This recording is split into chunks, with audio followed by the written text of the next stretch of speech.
Hi అండి, అందరికీ నమస్కారం. ఈరోజైతే మేము తిరుమల టోకన్స్ మీకు తెలిసిన విషయమే.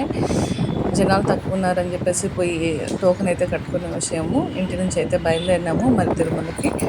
ఈరోజు మాకు తెల్లవారుజామున 3 o'clock ఇస్తామన్నారండి. మేమైతే అలా కాదని అంత ఎర్లీగా అంటే వెళ్ళలేమని మామూలుగా మేము 11 o'clock తీసుకున్నాము సర్వదర్శనానికి.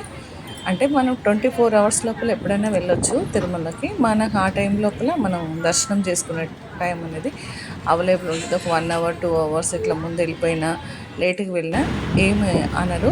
24 hours లోపల మనం దర్శనం అనేది కంప్లీట్ చేసుకోవాలా. ఇప్పుడైతే మేము బస్ స్టాండ్కి వచ్చేసి ఇక తిరుమల బస్ ఎక్కేసినామండి. ఈ నుంచి మా ప్రయాణం మొదలైంది. మీకు కనిపిస్తుంది చూడండి శ్రీనివాసము. ఇక్కడ నుంచే మన ప్రయాణము. తిరుమలకు వెళ్ళాలంటే అదృష్టం కావాలి. ఇక్కడ ఉండి కూడా మేము ఒక 3 years నుంచి తిరుమలకు అనేది వెళ్ళలేదు. ఇప్పుడు చూసిన పబ్లిక్ ఈ రష్కి వెళ్ళాలంటేనే భయం వచ్చేస్తూ ఉంది. ఈ మధ్యన తోపులాటలు ఎక్కువ వల్ల కొంతమందికి హార్ట్ స్ట్రోక్ రీసెంట్గా మా రిలేటివ్లోనే హార్ట్ స్ట్రోక్ వచ్చింది ప్రెజర్ వల్ల. అందువల్ల కొంచెం వెళ్ళాలంటే భయంగానే ఉంటుంది. అందుకు ఇప్పుడు అయితే ఖాళీగా ఉన్నందువల్ల మేము ప్రయాణం అయినా కానీ ఇప్పుడు చాలా నష్టపోయారండి. ఎందుకంటే మనకి శ్రీవాణి టోకెన్స్ అని, హ్యాండిక్యాప్డ్ అని ఇలా చాలామంది భక్తులకు వెయిటింగ్ హాల్లో ఉండి 300 టోకెన్స్ ఇవన్నీ ఇస్తున్నారు. 500 టోకెన్స్ ఇలా. బస్ అయితే మనకి అలిపిరి దగ్గరికి వచ్చేసినామండి. ఇక్కడ చెకింగ్ ఉంటుంది కదా, మన బస్సులో ఉండే వాళ్ళందరూ దింపేసి ఇంకా చెకింగ్ స్టార్ట్ చేస్తున్నారు. ఇక్కడ వాటర్ బాటిల్స్, గుట్కా, సిగరెట్ ఇలాంటివి ఏం అలా ఉండదు. అందువల్ల చెకింగ్ అండి. చెకింగ్ అయిపోయి స్కానింగ్ అయిన తర్వాత మన ఇక్కడ నుంచి ఫస్ట్ స్కానింగ్ స్టార్ట్ అవుతుంది. మా చెకింగ్ అయిపోయి మళ్ళీ బస్సు స్టార్ట్ అయిపోయినాము. ఇక్కడ చూడండి వచ్చిన వాళ్ళంతా కారు, వెహికల్స్, 2 wheelers అన్ని వెహికల్స్ వాళ్ళని చెక్ చేసి పంపిస్తారు. ఇంకా మా ప్రయాణం స్టార్ట్ అయిందండి. తిరుమలకి గోవింద చెప్పాల్సిందే గట్టిగా గోవింద అని అందరము చెప్పుకొని బయలుదేరినాము. అసలు ఆ కొండకు వెళ్తూ ఉంటుంటే ఎంత ప్రశాంతంగా ఉంటుందంటే అండి, అసలు అంత ఆహ్లాదకరమైన ప్రశాంతమైన వాతావరణము, చల్లని గాలి. అసలు తిరుపతిలో ఎప్పుడూ ఎండలు ఎక్కువగా ఉంటుంది.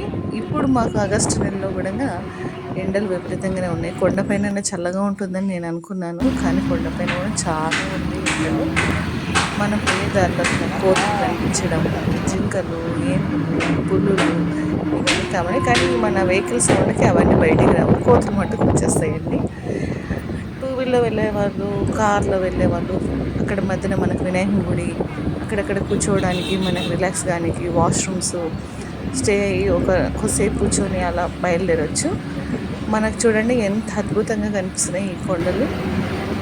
ఇది సరిగ్గా గమనించి చూస్తే మనకు వినాయకుడు రూపంలో కనిపిస్తుంది.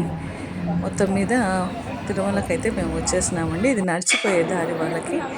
కొండకు వస్తేనే ఫస్ట్ వేగంకి వెళ్ళిపోయినాము.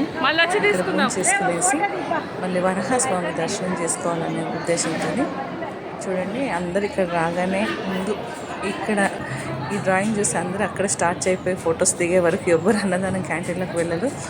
అందరూ బాగా ఫొటోస్ దిగేసి ఇక్కడ అమ్మవారు వేగబామ్మ గారు అమ్మవారిని పచ్చని చెట్ల మధ్యన బాగా కూర్చొని అలంకరించారు. ఆ తర్వాత మేమైతే లోపలికి క్యాంటీన్లోకి ఎంట్రీ అయిపోయినాము. చూడండి ఇన్ని వేల మందిలో మనం కూర్చొని భోంచేయడం అంటే మనకు అదృష్టమే.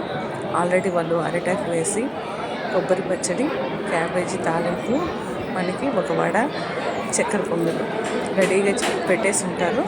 అందరైతే భోంచేయడానికి సిద్ధంగా ఉన్నారు. ఇక్కడ సాంబార్ వేసి ఇంతకు వీడియో తీస్తున్నారు, నన్నే చూస్తున్నారు. అందరూ ఇంకా భోజనం అయితే స్టార్ట్ చేశారండి. అమృతంలా ఉంటుందండి ఇక్కడ భోజనం మట్టుకి. ఒక్కసారి తిన్నామంటే మన జన్మ ధన్యం అయిపోయినట్టే. తినేసి అయితే మేము వరహాస్వామి దర్శనానికి స్టార్ట్ అయిపోయినాము. ఇక్కడ చూస్తే మాకు చాలా రష్ ఉన్నారండి. ఒక 3-4 hours పడుతుండొచ్చు. అప్పటికే మాకు 11 కాదు 1 o'clock అయిపోయింది. మాకు ఇచ్చిన టైం 11, కానీ అప్పటికి లేట్ అయిపోయింది అన్నట్టుగా కొంచెం రిక్వెస్ట్ చేసి ముందు నుంచి వెళ్ళిపోయినాము. దాని తర్వాత దర్శనం చేసుకొని ఫ్రీ బస్ కోసం వెయిటింగ్. ఫ్రీ బస్సు మనకి సర్వదర్శనానికి 300 టోకెన్స్కి అక్కడ వదులుతారండి. మనకన్నీ ఇప్పుడు మామూలుగా అయితే మామూలు బస్సులు ఉండేది, ఇప్పుడైతే మనకి ఏసీ బస్సులు పెట్టేస్తున్నారు.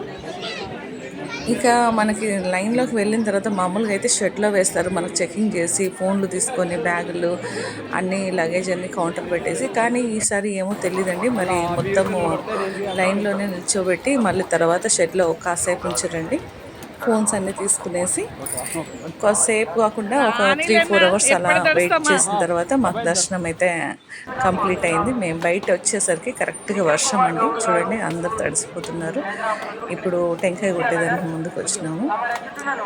ఫుల్ అసలు ఉన్నట్టుండి ప్రతిరోజు వర్షం పడుతుంది, కానీ కరెక్ట్ 7 o'clock స్టార్ట్ అయింది వర్షము, 9 వరకు పడుతూనే ఉంది కంటిన్యూగా.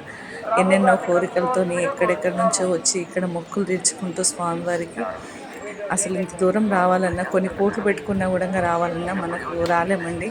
ఆయన పిలుపు వచ్చినప్పుడు మాత్రమే మనం రాగలుగుతాము. ఇంతటి అదృష్టము. అసలు చూడండి వర్షం పడుతుంది, అందరు కూడా రావాలి, కానీ ఎక్కడ ఎవరేం ఆల్ట్ అయిపోరండి. వర్షం పడుతుందని ఎవరంతలో వాళ్ళు తిరుగుతూనే ఉంటారు, వస్తూనే ఉంటారు, పోతూనే ఉంటారు, వాళ్ళ పనులు వాళ్ళు కానిస్తూనే ఉంటారు. ఇక్కడ చూడండి టెంకాయ కొట్టడం కానీ, కర్పూరం కానీ, ఇంత వర్షంలో కానీ కర్పూరం కూడా ఎంత బాగా వెలుగుతున్నాయి దీపాలు. అక్కడ మేము పూర్తి చేసుకునేసి ఇంకా మాకు తిరుపతి స్టార్ట్ అయిపోయినామండి. అప్పటికే 9:30, 10 o'clock 9:30 అయిందండి. ఇంకా డౌన్ ఈ వంకలు తిరిగేటప్పుడు అయితే నాకు చాలా భయంగా ఉంటుంది.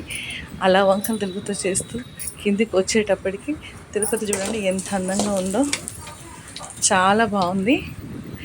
ఈ వంశంపులు తిరిగేదానికి కరెక్ట్ 45 minutes పడుతుందండి మనం కిందికి రానికి. ఈ 45 minutes ఇక్కడ వచ్చే లోపల అరకుకి కంప్లీట్గా ఒక టైం అనేది ఉంటుందండి. ఇప్పుడు కిందికి వచ్చేస్తున్నాము చూడండి. కిందికి వచ్చినట్టుగా మన గరుడు ఆల్రెడీ మనం ఎక్కినప్పుడు ఉండే అద్భుతము, అన్నీ లైటింగ్కి ఎంత అందంగా కనిపిస్తుందో. ఇదండి మాకైతే తిరుమల టూరు ఇలా జరిగిపోయింది. లోకల్లో ఉండి సంవత్సరంకి ఒక్కసారి దర్శనం చేసుకున్న భాగ్యం లేకుండా ఉంది. ఎందుకంటే జనాలు ఎక్కువ ఉంటారు కదండి, ఎక్కడెక్కడి నుంచి వస్తారు కాబట్టి మేము ఎక్కువ వెళ్ళాము. మేము ఉండే చోట ప్రసన్న వెంకటేశ్వర స్వామి టెంపుల్ ఉంది కాబట్టి ఇక్కడ దర్శనం చేసుకుంటాము. వైకుంఠ ఏకాదశికి అయితే కంపల్సరీ వెళ్తాము. ఈ వీడియో మీకు నచ్చింది అనుకుంటున్నానండి. Thanks for watching.